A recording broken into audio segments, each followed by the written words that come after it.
Aí as pessoas votam por quê? A gente sabe que a regra nesses lugares é a compra de voto. Então não há democracia ali. Quando a gente fala, mas essa pessoa tá perdendo voto, primeiro, isso seria uma atitude extrema no final da ponta, se aquela cidade não consegue melhorar um indicador. E por um pequeno período de tempo, até a gente conseguir recompor esses indicadores. Se isso, antes disso não for feito, a gente vai continuar vivendo a ilusão, que é uma ilusão que a gente acredita desde 88, que existe democracia em Marajó do Sena. Não existe democracia em Marajó do Sena. Que se entrega, ele vai pra cadeia, fica bastante tempo cumprindo pena.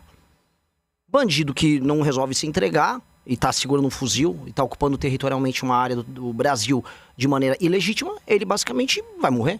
Acho que não há muito escolha, eu acho que isso é meio consensual. O nosso entrevistado de hoje é um dos pré-candidatos à presidência da República. É o Renan Santos, ele que é candidato do partido Missão, pré-candidato, né? Temos que falar assim, senão a lei eleitoral vem em cima de nós. Pré-candidato do partido Missão, que é uma das grandes novidades dessa eleição. Esse partido foi criado no ano passado, é um partido formado por dirigentes do MBL, o Movimento Brasil Livre, que tem o Renan, inclusive, como um dos seus fundadores. O MBL, vocês devem lembrar, surgiu faz mais ou menos 10 anos naquele movimento da nova direita surgida no processo de impeachment da ex-presidente Dilma Rousseff. Vamos conversar bastante sobre eleição, programa de governo, polêmicas, candidatura, cenário. Renan, boa noite. Primeiro, obrigado pela presença.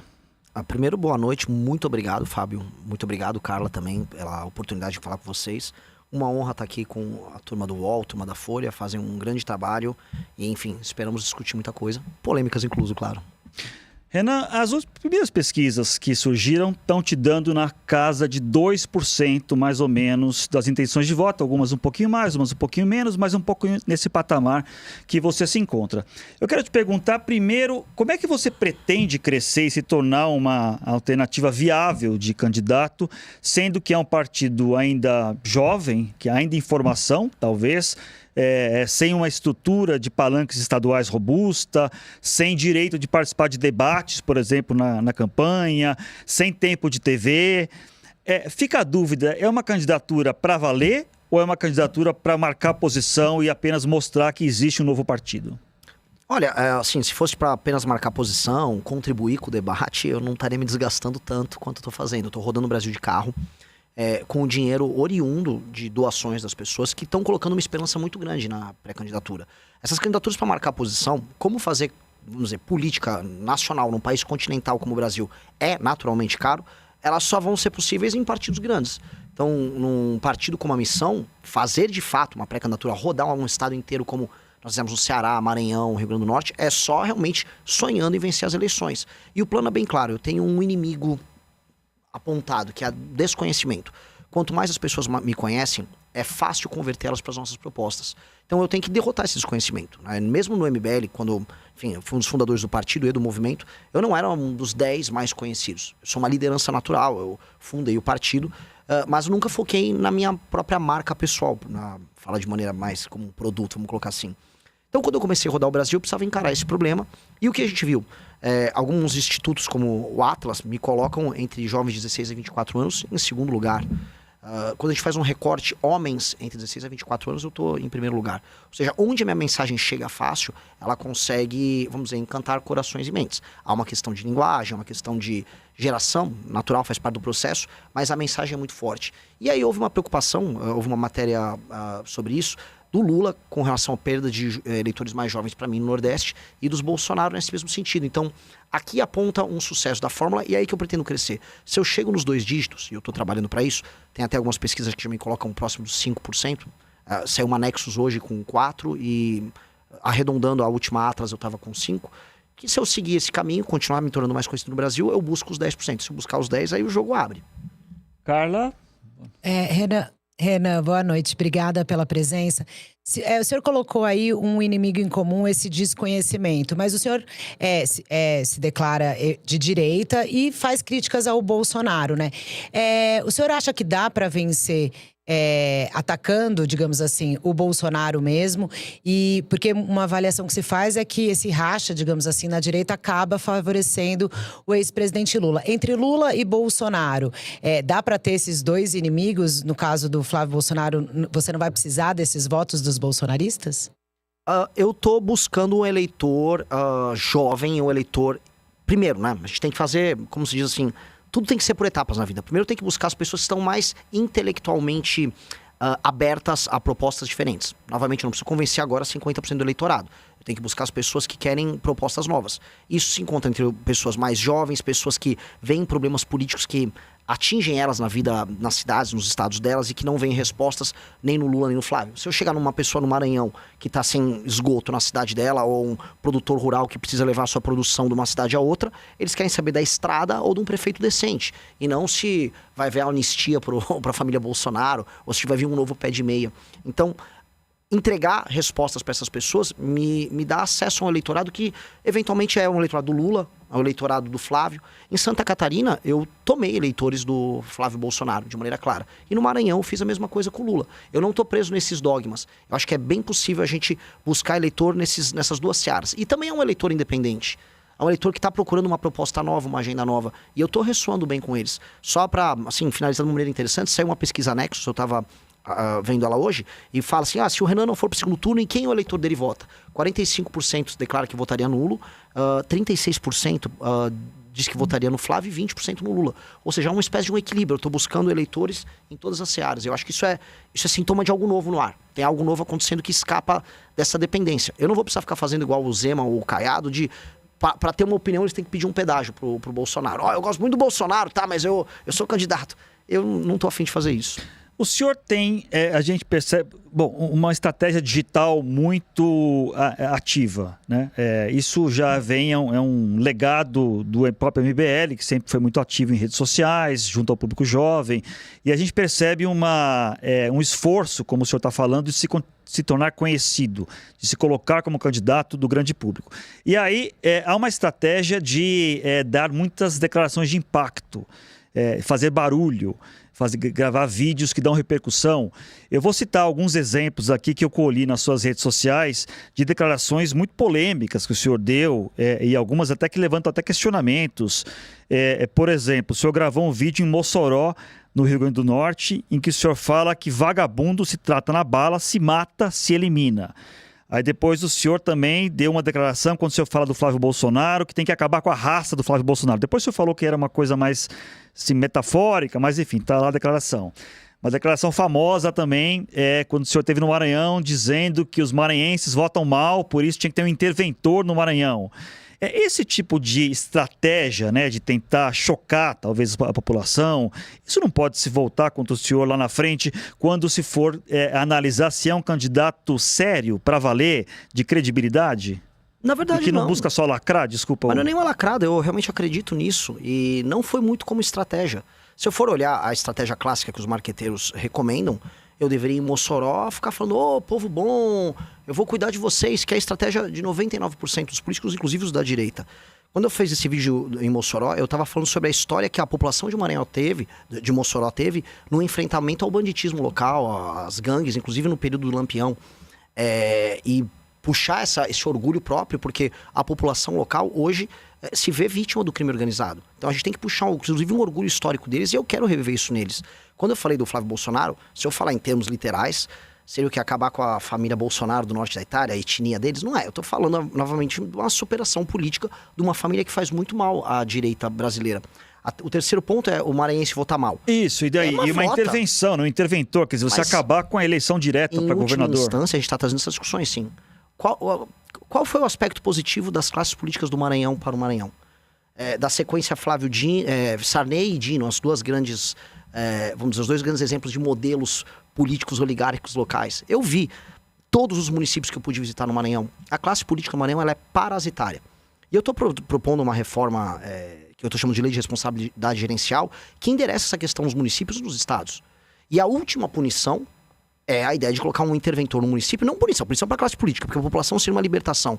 Mas todas as ferramentas que a gente faz são ferramentas para melhorar o regime democrático, porque a democracia não existe no Maranhão. Falar que a gente tem um regime democrático no Maranhão acreditar assim, conta a carochinha. Boa parte das pessoas votam porque vendem o voto ou estão sendo cooptados durante o período eleitoral. Elas trabalham com sistemas de incentivo durante o período eleitoral de, basicamente, tem um emprego na prefeitura, fazem contratações às vésperas das eleições, essa é a nova moda.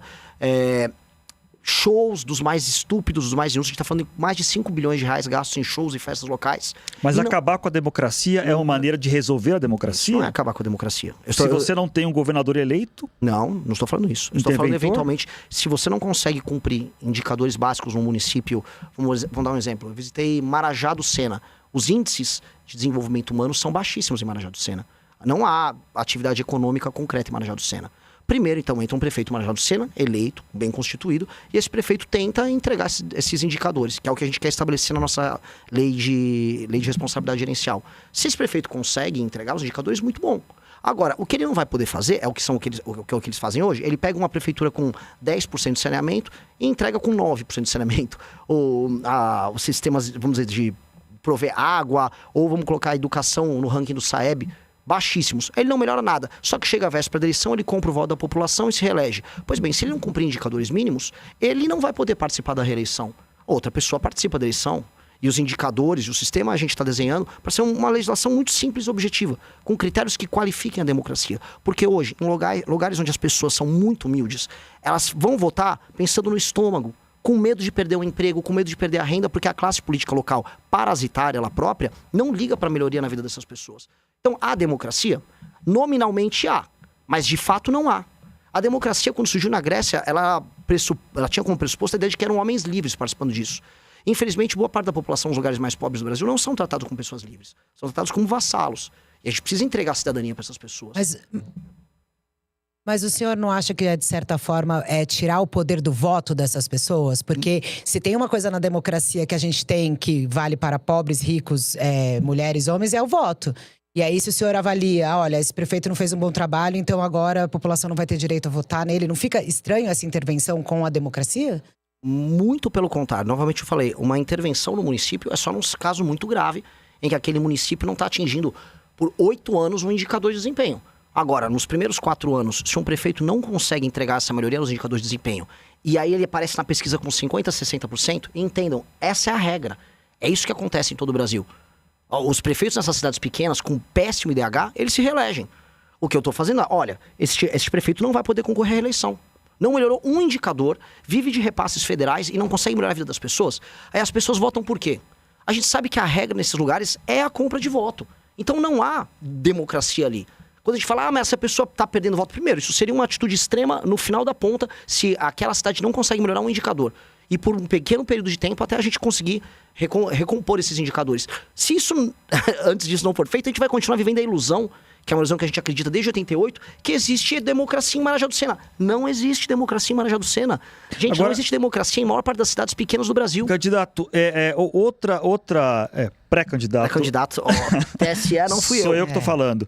Pré-candidato, quando... outro tema importante na sua pré-campanha é a segurança pública, um tema que o senhor coloca com muita ênfase.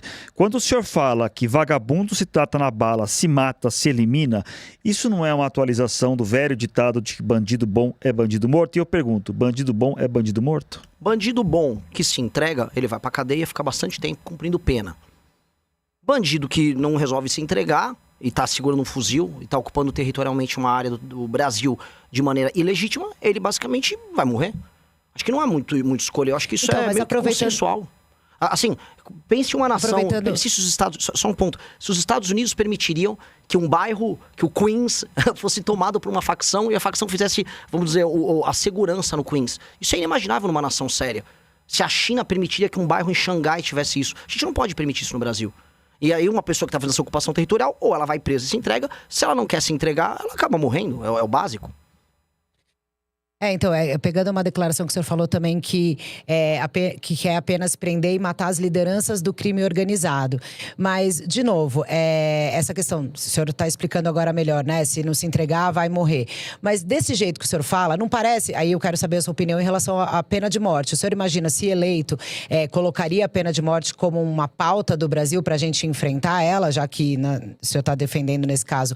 claro, né? Enfim, são criminosos, etc. Mas a gente não tem pena de morte no Brasil. Aí eu queria sua opinião sobre isso, também misturando um pouco, já aproveitando com a questão religiosa, né? Eu não sei exatamente como é que o senhor vê essa questão, que é uma questão que tende ali a, digamos, afastar uma parte do voto cristão, digamos assim. A gente tem pena de morte no Brasil e a pena de morte ela é executada pelo crime organizado nos seus tribunais próprios, ocupando de maneira ilegítima pedaços do Brasil. A gente tem pena de morte na Rocinha. Mas o senhor como presidente… Calma, deixa eu molhar o bico. O presidente da República nem sequer com essa Constituição pode instituir a pena de morte, porque é cláusula pétrea, a gente nem pode fazer isso. Isso seria numa discussão a posteriori que vale a pena a gente ter de uma constituinte num momento novo. Com a Constituição que nós temos agora, a gente pode aumentar muito as penas, que é o que eu pretendo fazer de pronto. Aumento de penas. E quando eu falo no prender ou matou, a discussão que nós temos que ter, que envolve o combate ao crime organizado, é colocar muita energia e muita ênfase nesse enfrentamento, na reocupação do território brasileiro. O entendimento que o Estado brasileiro tem que ter de que aquele território é dele.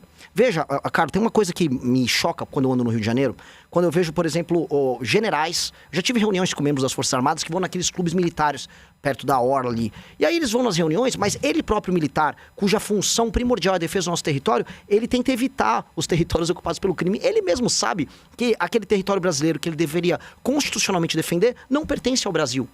Mas ele vive naquela loucura que nós passamos a aceitar de que o crime organizado realmente é dono, é legítimo. Então, o que eu estou chamando é uma convocação por parte do Estado brasileiro a uma guerra para retomar territórios que são brasileiros e cidadãos brasileiros que estão na mão de gente que não tem o direito de controlar eles. A família do Marcinho VP não pode controlar pedaços do Brasil. Inclusive, o senhor defende algo chamado direito penal do inimigo, salvo engano, né? Sim. Que é uma, pelo que eu andei lendo que o senhor está defendendo, seria algo como algumas situações, alguns criminosos não teriam os mesmos direitos em julgamentos de defesa, de advogados, eventualmente, criariam um sistema jurídico próprio para algumas pessoas, algumas categorias de crime.